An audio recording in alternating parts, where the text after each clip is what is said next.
नमस्कार। चित्तौड़ दर्शन में आज समाचार में पुनः आप सभी का स्वागत है। नजर डालते हैं आज के समाचारों की ओर। चित्तौड़गढ़ जिले के बेगू एवं भीलवाड़ा क्षेत्र के बिजुलिया के इतिहास की यदि बात करें तो यहाँ पर शहीद रूपा जी और कृपा जी के बिना यहाँ का इतिहास अधूरा माना जाता है, जिन्होंने अपनी शहादत दी एवं किसानों के संघर्ष में उन्होंने भाग लिया। और इन्हीं शहीद रूपा जी कृपा जी को लेकर चित्तौड़गढ़ के सांसद सीपी जोशी द्वारा लोकसभा में चर्चा में भाग लेते हुए सरकार से इन पर डाक टिकट जारी करने की मांग की गई और इनके इतिहास के बारे में सदन को जानकारी दी गई। किसान आंदोलन के इतिहास में चित्तौड़गढ़ जिले के बेगू बिजुलिया क्षेत्र का संघर्ष देश के स्वतंत्रता आंदोलन जितना पुराना और महत्वपूर्ण रहा है, इसी आंदोलन के अग्रणी योद्धाओं में एक रूपा कृपा जी थे, जिन्होंने किसानों पर ब्रिटिश शासन द्वारा लगाए गए अन्यायपूर्ण लगान, कर, बेगार और अत्याचारों के खिलाफ खुलकर आवाज़ उठाई थी।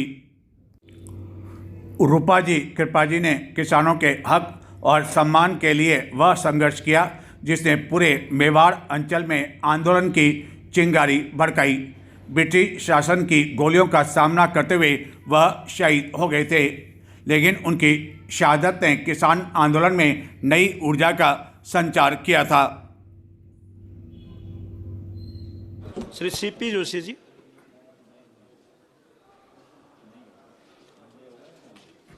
धन्यवाद सभापति महोदय। मैं मेरे क्षेत्र के ब्राह्मणी नदी के किनारे एक बेगू कस्बा है और वहाँ अंग्रेज़ों के समय एक बहुत बड़ा किसान आंदोलन बेगार और कर को लेकर था। वहाँ के किसानों ने बहुत लंबे समय तक संघर्ष किया इस आंदोलन को लेकर। वहाँ रूपा जी कृपा जी नाम के दो ऐसे किसान थे जिन्होंने अंग्रेज़ों से लड़ाइयाँ लड़ी, कर समाप्त हो, ये व्यवस्था ठीक से हो। तो उन्होंने एक रायता और गोविंदपुरा गांव में जो ट्रेंच अंग्रेज था उससे बुलाया और समझौते के लिए बातचीत की। तो किसानों ने उनकी बात नहीं मानी, तो उनके ऊपर निहत्थे किसानों के ऊपर लाठीचार्ज कर दिया था। मेरा आपके माध्यम से मांग है कि सरकार ने इन 11 वर्षों में किसान हित में ऐतिहासिक निर्णय किए, तो रूपा जी कृपा जी करके जो दो किसान थे उनके नाम से एक डाक टिकट जारी हो, ताकि उनकी जो शहादत है उनको हमेशा हमेशा के लिए चिरस्थायी। पश्चिम रेलवे के महाप्रबंधक आगामी 17 दिसंबर को रतलाम मंडल के दौरे पर आ रहे हैं। इस दौरान वह चित्तौड़गढ़ रेलवे स्टेशन का निरीक्षण भी करेंगे, जिसको लेकर इन दिनों चित्तौड़गढ़ रेलवे स्टेशन की काया पलटी जा रही है एवं युद्ध स्तर पर जोरदार तैयारियां की जा रही है। कई स्तर पर रंग रोगन किया जा रहा है तो कुछ स्तर पर अन्य तैयारियां की जा रही है। इन तैयारियों का जायजा लेने के लिए गुरुवार को रतलाम मंडल के डीआरएम रेलवे के अन्य कई अधिकारियों के साथ चित्तौड़गढ़ पहुंचे एवं उन्होंने इन तैयारियों का जायजा लिया, आवश्यक दिशा निर्देश प्रदान किए।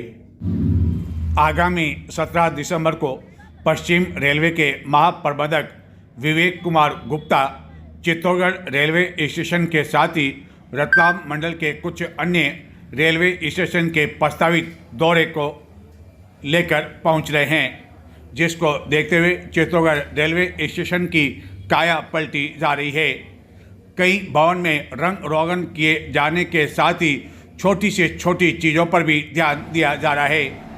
एमजीएम के प्रस्तावित दौरे से पूर्व रतलाम मंडल के डीआरएम अश्विन कुमार विशेष डीआरएम स्पेशल से गुरुवार को चित्तौड़गढ़ पहुंचे एवं इस दौरान उन्होंने रेलवे के कई अधिकारियों के साथ महाप्रबंधक के दौरे को लेकर चित्तौड़गढ़ में की जा रही तैयारियों का न केवल जायजा लिया बल्कि आवश्यक दिशा निर्देश प्रदान किए।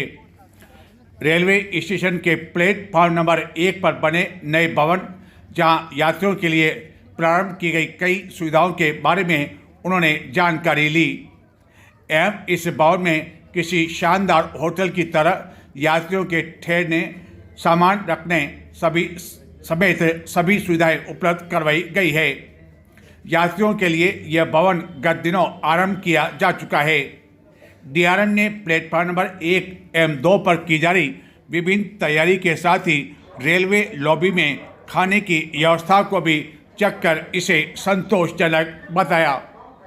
दरअसल महाप्रबंधक के दौरे से पूर्व डीआरएम एवं रेलवे के अन्य अधिकारी यह देख लेना चाहते हैं कि उनके आने से पहले जो तैयारियां की जा रही है उसमें किसी तरह की कोई कमी नहीं रहे, क्योंकि जीएम का दौरा रेलवे के आला अधिकारियों के लिए काफ़ी महत्वपूर्ण माना जाता है।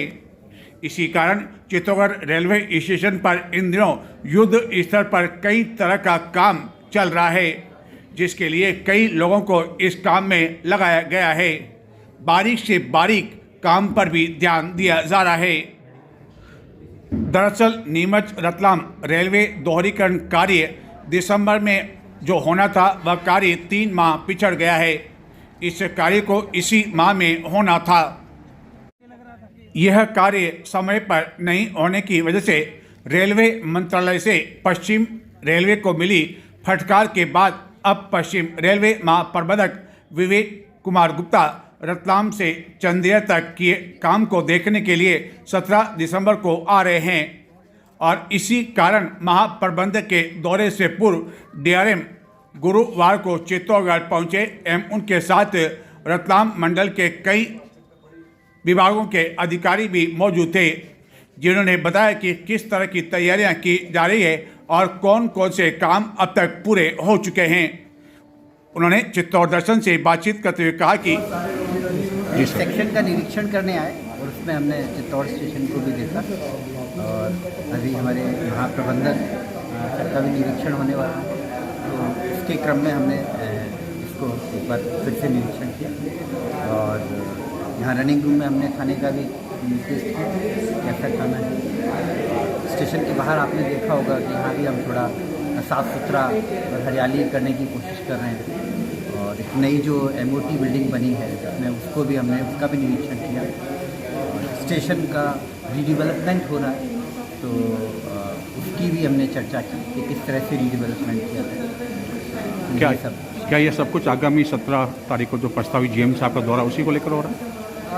देखिए वो आप मान सकते हैं, लेकिन अदरवाइज मंडल में तो हम हमेशा निकलते ही हैं, हमारा क्षेत्र है और मैं पहले भी यहाँ आता रहा हूँ और ये भी सेफ्टी प्लस पैसेंजर एमिनिटीज़ का इंस्पेक्शन था प्लस हमारे क्रू की कैसी फैसिलिटीज हैं उस सब का इंस्पेक्शन था। कुछ नवाचार की यदि बात करें आपके आने के बाद जनवरी से लेकर दिसंबर लगभग 1 साल होने वाला आपको, क्या नवाचार हुए या आने वाले दिनों में संभावना मान के चले यात्री सुविधाओं के लिए? हाँ देखिए, यात्री सुविधाओं में तो कुछ होती है जो मिनिमम इसेंशियल अमेनिटीज़ हैं जो हमको देनी होती है तो वो हम सब यहाँ पर उपलब्ध करा रहे हैं। इसके अलावा आपने देखा होगा जैसे ये नई बिल्डिंग बनी जो एमओटी, जिसमें कि हमने बहुत अच्छे किस्म के वेटिंग रूम्स बनाए हैं, एसी लॉन्च बनाए हैं, ऊपर यात्रियों के रहने की भी अच्छी सुविधा उपलब्ध कराई है। अभी हमने जैसे कुछ प्लेटफॉर्म पर स्पेस क्लियर करके उसमें कुछ हरियाली करेंगे, तो इस तरह की काफ़ी चीज़ें चल रही हैं। अंतिम साहब, सीनियर सिटीजन के लिए यहाँ एक बैटरी वाली गाड़ी आ चुकी है और बताया जा रहा है कि 40 रुपये उसका चार्ज वसूल किया जाएगा, तो आप भी मानते हैं साहब सीनियर सिटीजन के लिए कम से कम फ्री होना चाहिए? यहाँ गाड़ी आ भी चुकी है। देखिए, यूज़र चार्जेस कुछ लेने ज़रूरी है ना, क्योंकि सीनियर सिटीजन्स में भी काफ़ी लोग हैं जो कि अफोर्ड कर सकते हैं और जो भी उस बैटरी कार को चलाएंगे उनको पैसा देना होगा, तो ये अपने आप में सेल्फ सस्टेनिंग होना चाहिए। रेलवे के लिए कुछ पैसा कमाई का इतना नहीं, लेकिन सेल्फ सस्टेनिंग होना चाहिए। तो कुछ यूज़र चार्जेस वो तो लगाना ठीक है, जैसे हम पार्किंग के लिए यूज़र चार्जेस लेते हैं, आप कुली के लिए चार्जेस। मुख्यमंत्री भजनलाल शर्मा का 12 दिसंबर शुक्रवार को चित्तौड़गढ़ का प्रस्तावित दौरा हाल फिलहाल निरस्त हो गया।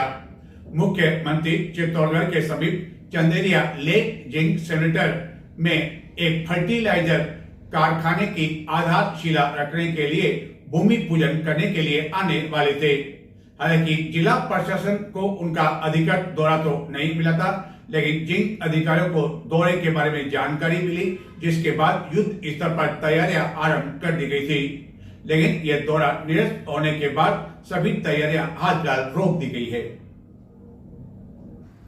राजस्थान के मुख्यमंत्री भजनलाल का 12 दिसंबर को चित्तौड़गढ़ का दौरा हाल फिलहाल निरस्त हो गया है।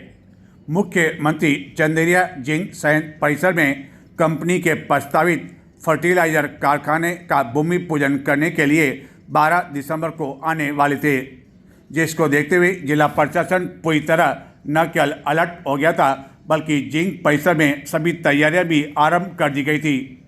अधिकारियों द्वारा बुधवार को इन तैयारियों का जायजा लेने के साथ ही आवश्यक दिशा निर्देश प्रदान किए गए थे। हालांकि मुख्यमंत्री के इस प्रस्तावित दौरे को लेकर जिला प्रशासन के पास अधिकृत तौर पर जानकारी नहीं आई थी, लेकिन जिंक के अधिकारियों को इसकी जानकारी मिलने के बाद उनके द्वारा सभी आवश्यक तैयारियां जोर शोर से प्रारंभ कर दी गई थी। एवं उसके बाद मुख्यमंत्री का दौरा निरस्त होने की जानकारी आई। हालांकि इसके पीछे कारण स्पष्ट नहीं हो पाए, लेकिन इसको लेकर कई तरह की चर्चाएं व्याप्त है और दौरा स्थगित होने के बाद सभी तैयारियां रोक दी गई। अधिकारियों ने जिंक प्लांट के समीप पुठोली स्थित विद्यालय पहुंचकर यहां भी हेलीपैड बनाए जाने को लेकर भी विचार विमर्श किया था एवं इस बात पर भी विचार विमर्श किया कि मुख्यमंत्री हेलीकॉप्टर से पुठोली स्थित इस स्कूल में बनाए जाने वाले हेलीपैड पर उतरे और उसके बाद सड़क मार्ग से वह जिंक प्लांट पहुंचे। वहीं इस पर भी विचार किया गया कि यहां न उतरकर वह सीधा जिंक प्लांट में ही उतरें और उसके लिए वहां पर हेलीपैड तैयार किया जाए। लेकिन कुल मिलाकर मुख्यमंत्री का राजस्थान में विकास के कई कार्य हुए हैं एवं राजस्थान अगले 1-1.5 वर्ष में बिजली के क्षेत्र में भी आत्मनिर्भर बन जाएगा। चित्तौड़गढ़ के सांसद सीपी जोशी ने गुरुवार को नई दिल्ली स्थित अपने आवास में पत्रकारों से बातचीत करते हुए राजस्थान सरकार की उपलब्धियों के बारे में जानकारी दी। वहीं एसआईआर को लेकर भी कांग्रेस पर उन्होंने बड़ा हमला बोला। 35 लाख करोड़ का इन्वेस्टमेंट हुआ, उसका 25% धरातल पर आ गया। मुझे सोचना चाहिए कांग्रेस के नेताओं का, पहले उसका एग्जामिन करना चाहिए, उसकी स्टडी करनी चाहिए कि आप इन्वेस्टमेंट मीट करते थे चौथे साल में जनता को बरगलाने के लिए। हमने इन्वेस्टमेंट मीट की पहले वर्ष में और वो 4 वर्ष में 5 वर्ष में जब चुनाव होगा तो वो धरातल पे होगी। आप सिर्फ चुनावी वादे करते हो, हम चुनावी वादे नहीं करते। चुनाव में जो हमारा जो संकल्प पत्र होता है उसको जमीन पर लाने का काम करते हैं, 100% लाने का काम करते हैं। इसलिए राजस्थान एक ऐसा प्रदेश है जहां सबसे बड़ा लैंड बैंक भी है, मैन पावर भी है, मिनरल्स भी है, टूरिज्म है, पेट्रोलियम है, क्या नहीं है राजस्थान में। इसलिए राजस्थान में जितनी पोटेंशियल है, जितनी अपेक्षाएं हैं, निश्चित रूप से राजस्थान में बहुत आगे बढ़ने की क्षमता भी है और आगे बढ़ रहा है। 35 लाख करोड़ में से 25% एमओयू धरातल पे आ गए हैं, उन पे काम होना शुरू हो गया है। कांग्रेस पार्टी को चाहिए कि उन्होंने उनके वक्त में क्या किया। राजस्थान को शिक्षा में, लॉ एंड ऑर्डर में, मिनरल्स में, बिजली में, हर क्षेत्र में राजस्थान को नीचे गिराने का काम किया। 5 वर्ष बीजेपी की सरकार रहती है, राजस्थान को कई लेवल पर लेके आते हैं, फिर कांग्रेस आती है, राजस्थान को गर्त में लाकर बिठा देती है। इसीलिए ये 5 वर्ष राजस्थान के ऐतिहासिक कालखंड होगा। माननीय प्रधानमंत्री जी के नेतृत्व में वहाँ पीएम कुसुम हो, पीएम सूर्यघर हो, सोलर योजना हो। राजस्थान जो बिजली के क्षेत्र में कभी आत्मनिर्भर नहीं बना, लेकिन आने वाले 1-1.5 वर्ष में राजस्थान आत्मनिर्भर बन जाएगा। चाहे बिजली हो, शिक्षा हो, चिकित्सा हो, हर क्षेत्र में ये डबल इंजन की सरकार है। माननीय प्रधानमंत्री जी और माननीय मुख्यमंत्री जी की अगुवाई में राजस्थान हर क्षेत्र में आगे बढ़ रहा है। आज टूरिज्म में भी राजस्थान बहुत आगे बढ़ रहा है। हम माइनिंग सेक्टर की बात करें, हम और इन्वेस्टमेंट की बात करें, बाकी बिजली के क्षेत्र में बात करें, सड़क के क्षेत्र में बात करें, शिक्षा के क्षेत्र में बात करें, तो राजस्थान कई गुना आगे बढ़ रहा है। आज हर जिले में मेडिकल कॉलेज बन गया। तो निश्चित रूप से जो कांग्रेस 60 वर्षों में नहीं कर पाई, उससे ज्यादा काम नरेंद्र मोदी जी की सरकार ने 11 वर्ष में करके दिया है। इसलिए इनको डर है कि हमने 5 वर्ष में सिर्फ और सिर्फ प्रदेश की जनता को लूटा है, पेपर लीक किए हैं।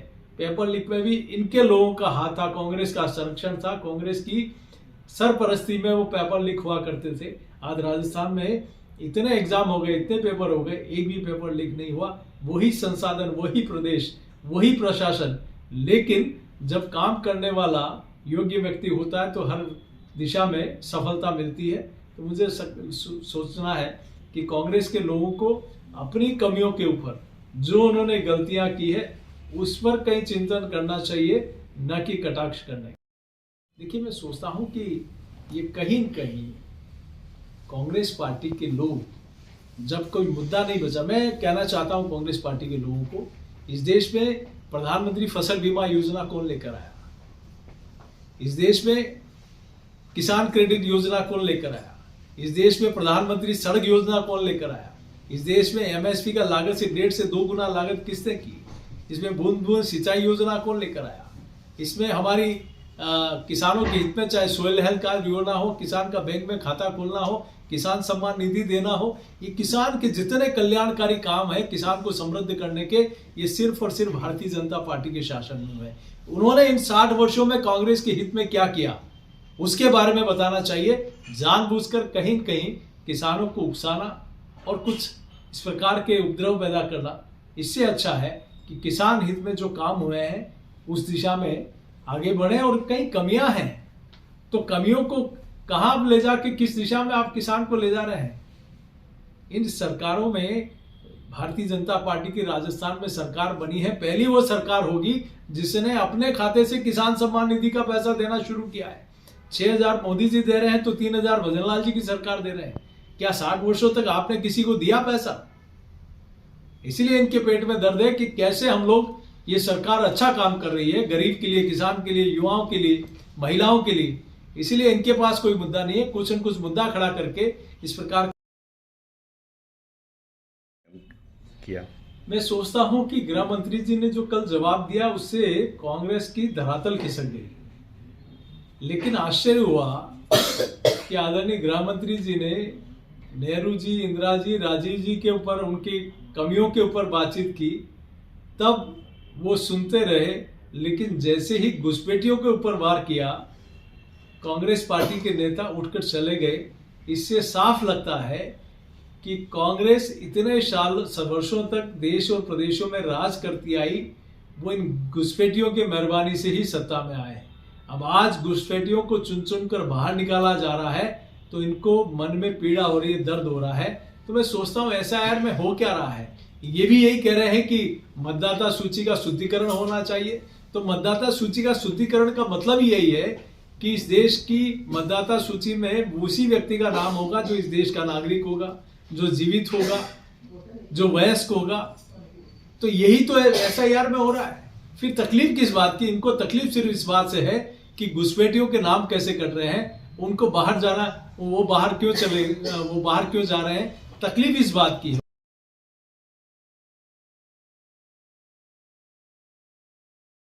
देश के विभिन्न राजमार्गों पर स्थित टोल नाकों से गुजरने वाले ट्रकों से ओवरलोड होने पर अतिरिक्त शुल्क वसूल किया जाता है, जिसके लिए कई टोल नाकों पर इसके लिए इन ट्रकों को तोलने के लिए कांटे भी लगाए हुए हैं। लेकिन कोटा हाईवे पर स्थित बस्सी टोल नाका पर आए दिन यहां से गुजरने वाली निजी ट्रेवल्स बसों से भी ओवरलोड के नाम पर अतिरिक्त राशि वसूल की जा रही है, जिसको लेकर बुधवार को ऐसे ट्रक चालकों की टोल नाका कर्मचारियों के साथ न केवल कहा सुनी हो गई बल्कि मारपीट तक की नौबत आ गई। एवं इन बस मालिकों ने एवं चालकों ने आरोप लगाया कि उन्हें जो रसीद दी जा रही है वह रसीद ऐसा लगता है कि अवैध तौर पर दी जाकर टोल जो कर्मचारी है वह पैसा अपनी जेब में रख रहे हैं। ऐसे ही कुछ बस चालकों ने पूरे घटनाक्रम का वीडियो बनाकर चित्तौड़ दर्शन को भेजा। हालांकि यह वीडियो स्पष्ट नहीं है क्योंकि जैसा उन्होंने बन पाया और जिस तरह की स्थिति थी उस स्थिति में वह वीडियो जो कुछ बनाकर उन्होंने भेजा वह हम आपको बताते हैं। ट्रैवल हो चूतिया तो मेरा उतना हाथ के तो लगाया, इतना हाथ के तो लगाया, हाथ के तो लगाया,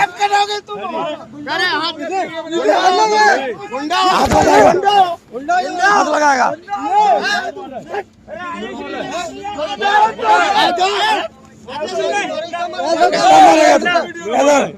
स्टाफ मारेगा, स्टाफ को हाथ लगाएगा।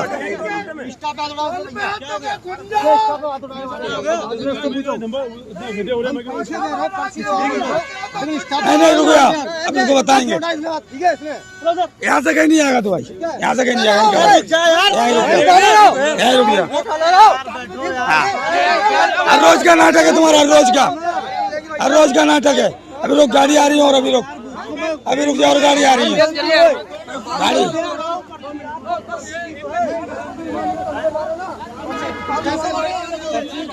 स्टाफ को हाथ लगाएगा ये। तुम तो पैसे दे रहे हैं। हो गया, मैं सॉरी बोल रहा हूँ ना। इसको बोलो डंडा बनना है। मैं सॉरी बोल रहा हूँ। मैं सॉरी बोल रहा हूँ। मोबाइल रख लो यार, फर्जी का काम करते हो। फिर फर्जी वाला काम नहीं है, हम एक नंबर पे चलते हैं। फोन लगा रुपया। फोन लगा। कौन मारेगा? मार। बालगन अमन, ओ अमन, तू गाड़ी ले बालगन ले। नारायण जोड़ो फोन लगा, नारायण जोड़ो फोन लगा।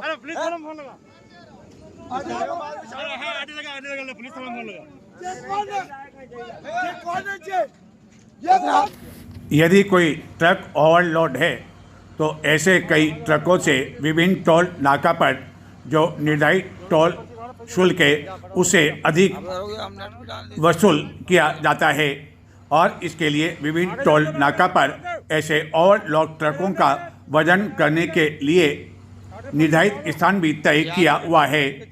लेकिन चित्तौड़गढ़ के समीप कोटा हाईवे पर बस्सी टोल नाका को लेकर यहां से प्रतिदिन गुजरने वाली कई निजी ट्रेवल्स बसों के चालकों का आरोप है कि यहां पर आए दिन टोल नाका कर्मचारियों द्वारा ऐसे वाहनों को ओवरलोड होने के नाम पर रोक दिया जाता है।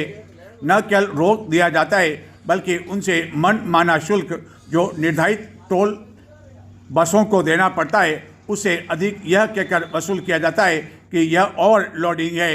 और ऐसे कई बस चालकों को इस तरह की रसीद भी गत कई समय से दी जा रही है और इस रसीद का पैसा आखिरकार किसके खाते में दिया जा रहा है और यह अवैध वसूली किसके कहने पर वसूल की जा रही है, इसका जवाब टोल नाका कर्मचारियों द्वारा नहीं दिया जाता है।